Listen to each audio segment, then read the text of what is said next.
Welcome back to the channel, guys. Tool reviews of tools I use. Today I'm going to take you through my wallpapering tools that I carry. I carry these totally separate to my main decorating toolbox, which has got all my scrapers, paint brushes and things like that. I tend to keep all my wallpapering tools just in the handy little bucket, and I realise I haven't actually used it in ages, but I needed just to help someone out with a repair in their home today. So I thought, well, I'll take you guys through it as well.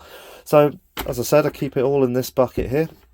You'll see I've got this piece of string that I have just going from one side of the handle to the other, and I basically use this for when I'm scraping the paste. I can use that to actually scrape it off instead of scraping it off of the edge of the bucket. It's just a lot cleaner. It's a lot easier to clear up everything at the end, and it just keeps it from getting all drips around the edge and everything. It's a really tidy way of holding the paste. So yeah, I tend to do that. But this is a wallpapering brush. It's still a little bit damp from the job, but yeah, this one's by Harris. Just plastic bristles. It gets the job done. I keep a wallpapering brush for actually smoothing the wallpaper on. This one's made by Acorn. Really nice quality, thick solid wood handle. It's very well made. But instead of this brush, what I tend to use a lot of the time now is one of these. This one's by a company called Zinza, and I really like the shape of it because it's nice and wide, so you can cover a lot of area with it. But you can also, because of that angle on it, you can also get into corners really easy without catching it. It's just a well-designed tool. Very simple. This one wasn't too expensive. The one thing I recommend is whoever you buy it from is just go over this edge. Just feel over it with your fingers. If there's any roughness, there's often like a little join in the middle of some of these.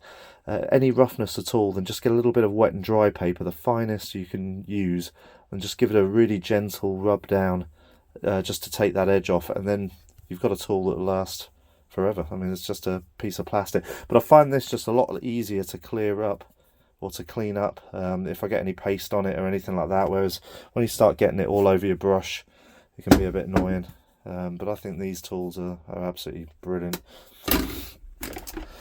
If you've seen my other decorating video for my decorating toolbox, yeah, by all means go and check it out. But you'll see this usually resides in that toolbox. But I thought I'd just show it here because it's a pretty important tool for wallpapering, and I'll just use it as a guide for cutting nice straight lines when I'm using my knife. This is I like this size. Just fits well in the hand. It's got that nice little angle, so you can just cut easily without impeding it with your other hand.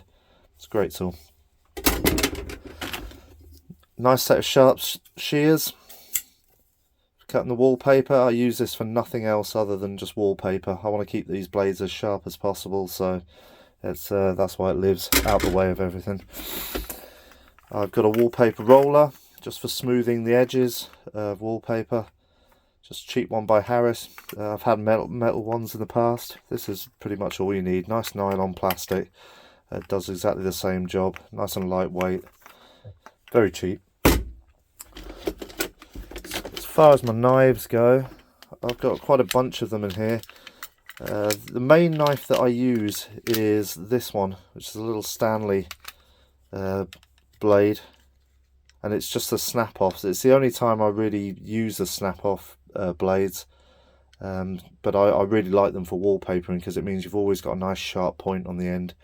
So this is the one. That's the one I've got. Let's see if I can show you a little code on the back if you're looking for it. There you go. So 10005.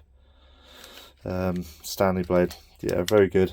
A lot of the times when I've got cheap toolkits and things like that, any kind of multi-set or anything like that, they often throw in these cheap knives here. I tend to just chuck them in this wallpapering box because, like I say, it's the only time I use the snap-off blades.